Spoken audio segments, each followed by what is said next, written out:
Hello, good morning. இன்றைக்கி என்னோடய morning routine start ஆகிடுச்சு. காலையில் எந்திரிச்ச உடனே ஒரு கிளாஸ் ஹாட் வாட்டர் குடிச்சிட்டேன். அதுக்கப்புறம் பால் எடுத்து காய்ச்சாச்சு. டீ டிகாஷன் தனியாக போட்டு வச்சுட்டேன். பால் லைட்டாக ஆட் பண்ணிவிட்டு டீ டிகாஷனை நிறைய ஆட் பண்ணி ஒரு டீ ரெடி பண்ணிட்டேன். மாவு கொஞ்சம் தான் இருந்துச்சு, அதனால மில்லட் தோசைக்கு நைட்டே ஊற வச்சுருந்தேன். சோளம் நிறைய போட்டு சோள தோசை போடலாம் அப்படின்னு போட்டு பிளான் பண்ணியிருந்தேன். அதனால் கிரைண்டர் ஆன் பண்ணிவிட்டு சோள தோசைக்கு அரைச்சி எடுத்து வச்சுட்டேன். அதை உப்பு போட்டு நல்லா கரைச்சி வச்சுட்டேன் நான். இது 5 to 6 hours அப்படியே விட்டோன்னா நல்லா ஃபெர்மெண்ட் ஆகிடும். நைட்டுக்கு தோசையோ இல்லை இட்லியோ ஊற்றிக்கலாம். மாவு கொஞ்சம் தான் இருந்துச்சு, அதை இட்லி ஊற்றிட்டேன். இட்லி வந்துருச்சு.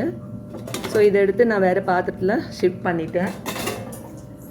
லஞ்சுக்கு கீரை குழம்பு செய்யலாம் அப்படின்னு பிளான் பண்ணியிருந்தேன். ஆனால் என்னோடய ஹஸ்பண்ட் மீட்டிங் இருக்குது, சீக்கிரம் போகணும் அப்படின்னு சொன்னதுனால என்னோடய பிளானை மாற்றிட்டேன்.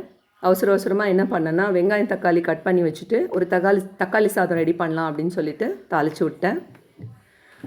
ஆக்சுவலாக தக்காளி சாதம் குயிக்கஸ்ட் வே 10 minutes ரெடி பண்ணுறதுக்கு அப்படிங்கிறத இன்க்ரீடியன்ஸோட தனியாக ஒரு ஷார்ட்ஸ் நான் போட்டிருக்கேன். அதை வாட்ச் பண்ணிக்கோங்க. இந்த வீடியோ உங்களுக்கு பிடிச்சிருந்ததுன்னா லைக் பண்ணுங்கள், கமெண்ட் பண்ணுங்கள், சப்ஸ்கிரைப் பண்ணுங்கள். ஸோ தக்காளி சாதத்துக்கு எல்லாத்தையும் தாளித்து விட்டுட்டேன்.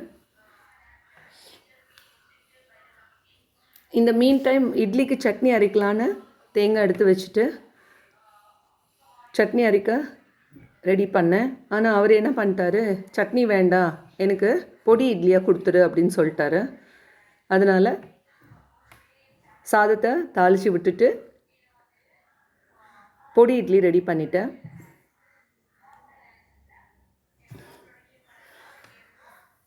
இட்லியோட பொடியை மேலே தூவி அது மேலே நல்லெண்ணெய் நிறையா ஊற்றி பொடி இட்லி ரெடி பண்ணி பிரேக்ஃபாஸ்ட்டுக்கு பொடி இட்லி கொடுத்துட்டேன். எங்களுக்கு அதுக்கப்புறம் நான் சட்னி அரைச்சிப்பேன். நான் அவர் ஆஃபீஸ் கிளம்புறணுங்கிறதுனால சீக்கிரம் ரெடி பண்ணி கொடுத்துட்டேன் பிரேக்ஃபாஸ்ட்டு. ஸோ இந்த மீன் டைம் இப்போது குக்கரில் சீட்டி போயிடுச்சு. அப்புறம் நான் எடுத்து பார்த்தேன், தக்காளி சாதம் ரெடி ஆகிடுச்சு. இது அவருக்கு லஞ்ச் பாக்ஸில் பேக் பண்ணிட்டேன். தக்காளி சாதத்துக்கு தொட்டுக்கிறதுக்கு எதுவும் பண்ணலை, நார்த்தங்காய் ஊறுகாய் வச்சு கொடுத்துட்டேன். அதுக்கப்புறம் நேராக மாடி தோட்டத்துக்கு வந்தாச்சு. இங்கே இருக்கிற ஃப்ளவர்ஸை பார்க்கும்போதே நம்மளுக்கு நம்மளோட மைண்ட் அவ்வளோ ஹாப்பியாகிடுது. என்னென்ன ஃப்ளவர்ஸ் பூத்துருக்குன்னு முதல்ல பார்த்தேன். இந்த ஃப்ளவர்ஸ்லாம் பார்த்த உடனே எனக்கு அந்த பாட்டு தான் ஞாபகம் வந்துச்சு. பூ பூக்கும் ஓசை அதை கேட்கத்தான் ஆசை அப்படிங்கிற பாட்டு. என்னோடய ஆக்சுவலாக டீ போடுறதுக்கு நான் என்ன பண்ணுவேன்னா, இதுலேருந்து கொஞ்சம் புதினா எடுத்துப்பேன். புதினா டீக்கு இன்றைக்கி தக்காளி சாதத்துக்கு யூஸ் பண்ண புதினா ஸ்டெம்மை நட்டு வச்சுட்டேன், தூக்கி போடலை. ஸோ என்னோடய மார்னிங் ரொட்டீன் இதோடு முடிஞ்சிருச்சு. தேங்க்யூ.